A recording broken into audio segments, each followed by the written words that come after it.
आपण पाहत आहात नाशिक खबर न्यूज, जनतेचे हक्काचे व्यासपीठ। नाशिकमध्ये जीवे ठार मारण्याच्या उद्देशाने अपहरण करून गंभीर मारहाण करणाऱ्या 4 आरोपींना गुंडविरोधी पथकाने शिताफीने जेरबंद केले आहे। 27 मार्च 2026 रोजी रात्री नाशिक रोड परिसरात ही धक्कादायक घटना घडली।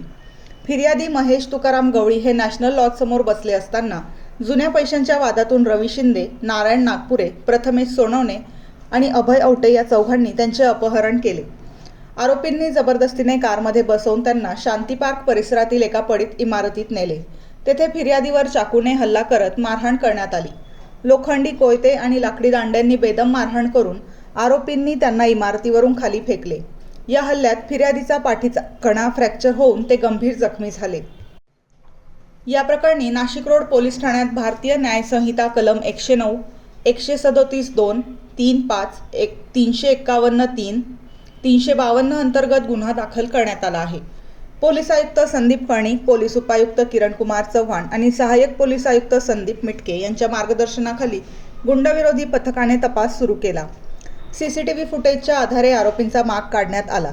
मोतीवाला कॉलेज परिसरात सापळा रचून 4ही आरोपींना ताब्यात घेण्यात आले असून त्यांना पुढील तपासासाठी नाशिक रोड पोलीस ठाण्याच्या स्वाधीन करण्यात आले आहे। या कारवाईत गुंडविरोधी पथकाचे अधिकारी आणि कर्मचाऱ्यांनी महत्त्वाची भूमिका बजावली।